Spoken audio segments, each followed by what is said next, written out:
You've seen them, right? That old car or truck sitting in a field tucked away in a barn. And you always wonder, is that a hidden gem or is it a total money pit? Well, in this explainer, we're going to demystify the whole process.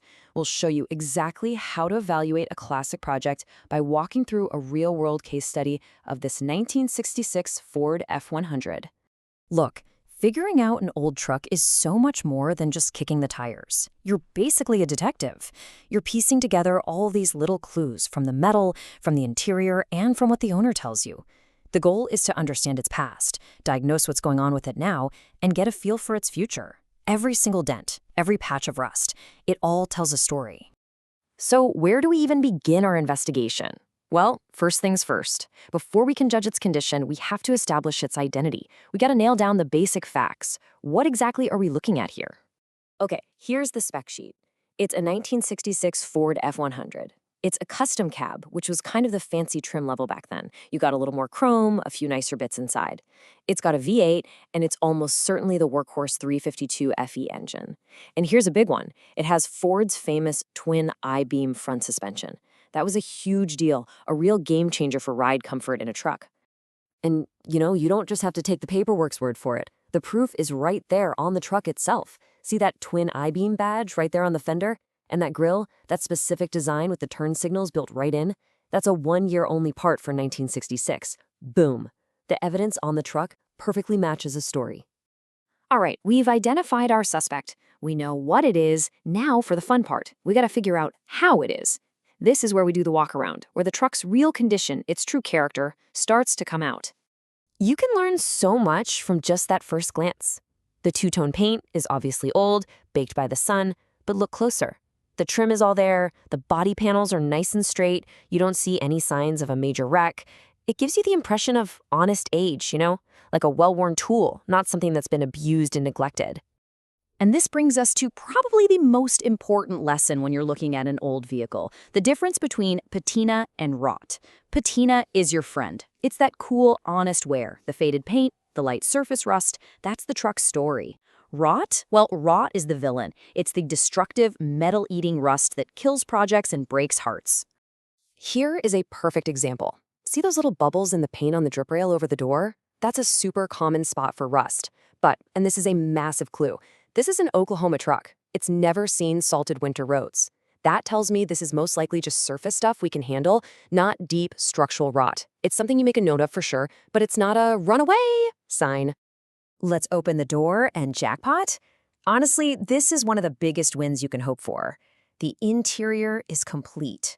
The dashboard hasn't been all hacked up to fit a modern stereo. The original gauges are there. The seat is in one piece.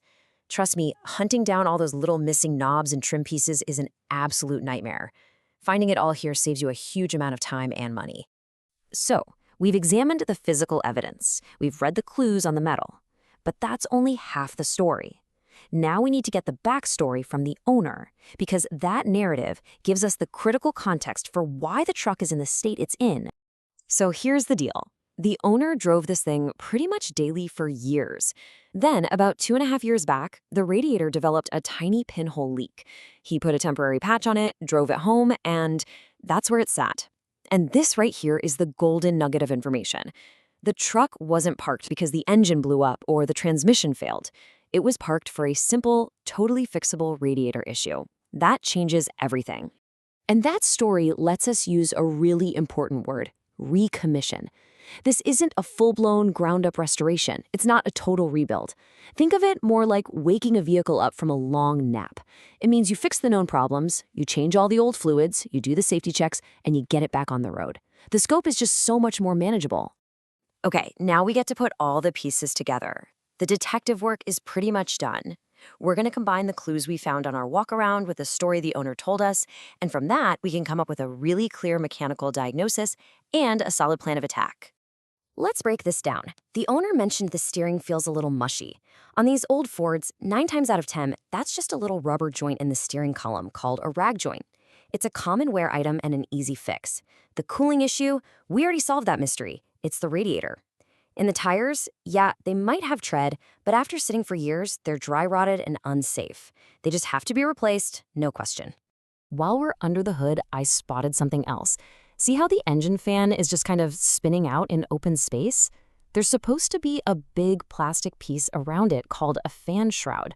Without it, the fan can't properly pull air through the radiator, especially at low speeds or in traffic.